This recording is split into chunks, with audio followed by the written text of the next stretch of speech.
Former President Donald Trump has lost another bid, this time over his taxes. So now, this is actually a decision from the Supreme Court, which is really interesting.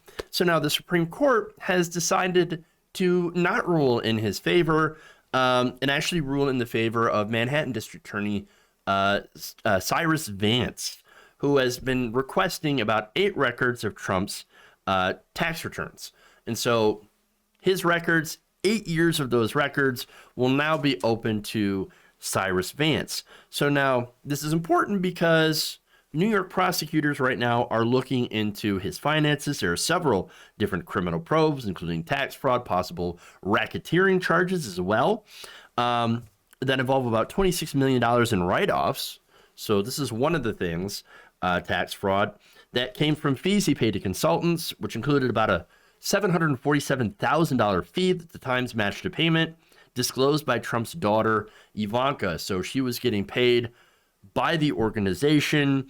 And then, since she's a member of the family, they also decided to write it off as a consulting fee. Very interesting, very, very shady. Now, Vance has also been investigating Trump because of the public reports of, quote, possibly extensive and protracted criminal conduct at the Trump Organization. Part of the probe also involves 2 payments to women, Stormy Daniels and Karen McDougal. This was, again, before the 2016 election, so I think it was an attempt to pay them off. Hush money payments, essentially. So, yeah, there we go on that. Now, New York Attorney General Letitia James is also investigating Trump's finances, so she would love to get her hands on these tax records. So now, unfortunately, we're not going to get to look at them. That sucks. As part of the criminal investigation, the public will not be privy to the details unless, of course, they end up being reported by different news agencies. So we'll have to see. But overall, it's still a pretty big loss because he's tried so hard to, keep these from going public. All right. So hard. So now there's a couple of interesting theories as to why, I think. One of them is obviously the criminality, right? I actually don't think he cares too much about that because this guy's a career criminal. He's essentially a mob boss, which, again, interesting because one of the charges, there were possible charges would be racketeering and money laundering as well. I don't think there's any doubt in my mind that he's done some sort of money laundering or been part of a money laundering scheme. And so we'll see. We'll see if that bears out, due to any reporting, if they actually start to bring him up on any of these charges. Right now, again, they're doing investigations, but this is a big hurdle that has just been cleared to open the way for these investigations. So now, again, the theories, right? Criminality. So now, there's no doubt in my mind, as I said before, on tax fraud. You think Donald Trump wouldn't do tax fraud? Of course he would. Yeah. No, like, you think he would just be like, oh no, I'm going to be an outstanding citizen and I'm going to pay my taxes and I'm not going to inflate or deflate my assets in order to fit the needs at hand. For example, deflate your assets when you need to pay taxes. Inflate your assets if you want to get loans. And of course, he's got lots and lots of loans. Over $1 billion of loans going to come true, are going to come due here real soon.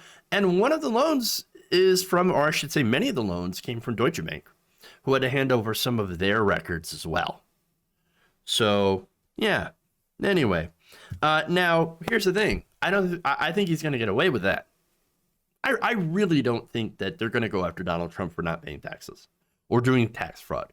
Why? Because do they ever go after rich people for doing tax fraud? Very, very, very, very rarely. All right. So any of these financial crimes, I really don't think anybody's going to care too much. Let's be honest about that. All right. I highly doubt, as I said, it's going to happen, despite the fact that Vance has enlisted 4 more federal prosecutors. One of them is Mark Pomerantz, who's an expert on white-collar crime. So now, as the New York Times notes, He does have deep experience investigating and defending white-collar and organized crime cases. One of the investigations, as I said, involves racketeering. But as I said before, I don't have any confidence that these investigations are going to nail Trump personally and lead to anything like jail time or significant penalty, perhaps fines for the organization itself, but nothing for Donald Trump. So that brings me to the theory of why he's really been trying to hide these taxes. I think that Donald Trump's going broke. I don't think he's broke yet, but he's heading there. And I think he's going to end up getting, going bankrupt again in the near future. It's almost a guarantee, okay?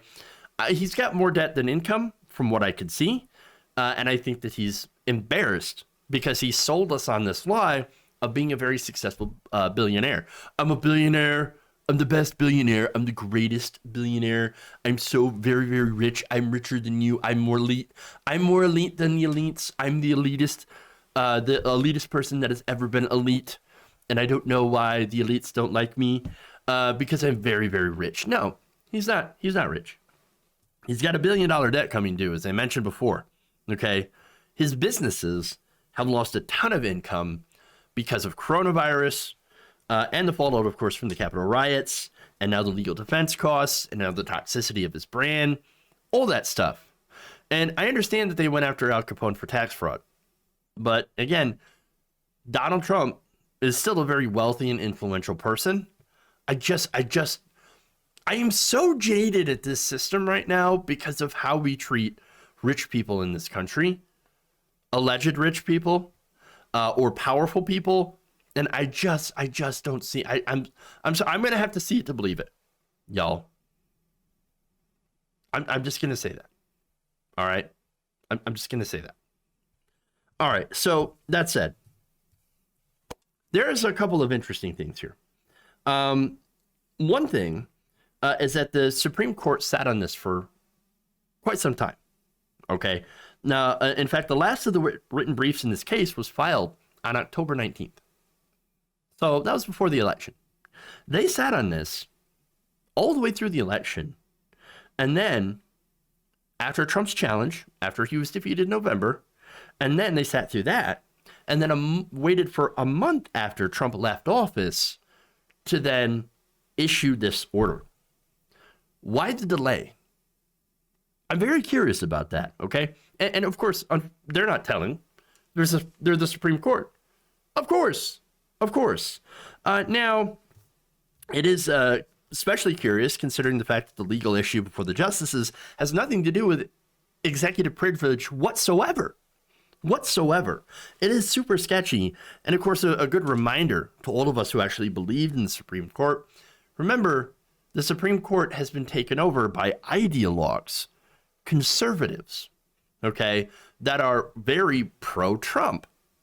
And so, for all intents and purposes, they've been taken over by the extreme right wing. And if you think that's bad, remember, the district courts, the local courts, have been filled with Trump appointees that Mitch McConnell had rushed through.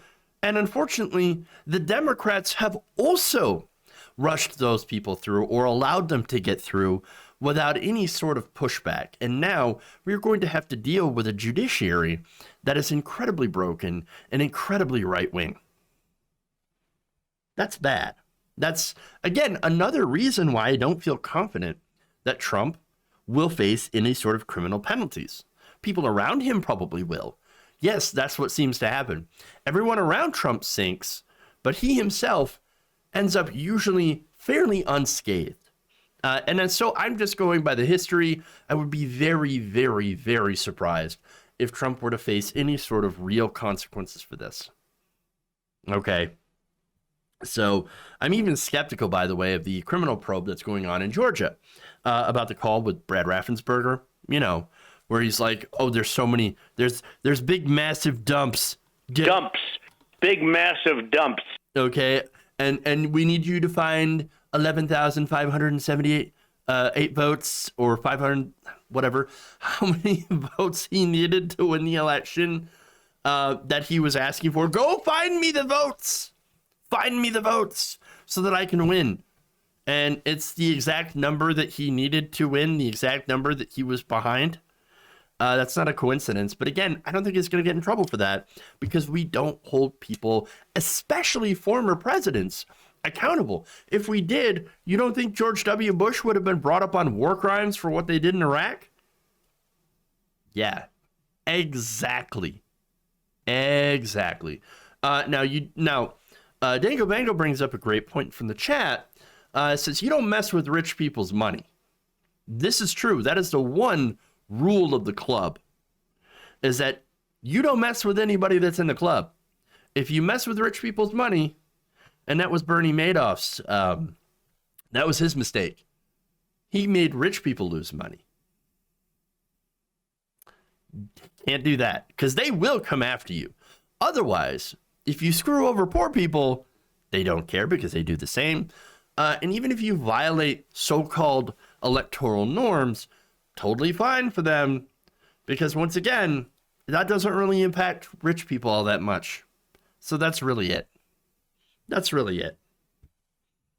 If you enjoyed this video, please give us a like and share with your friends. You can subscribe and help out the channel by becoming a patron. It's patreon.com/Jeff Waldorf, or you can become a channel member as well by hitting the join button below.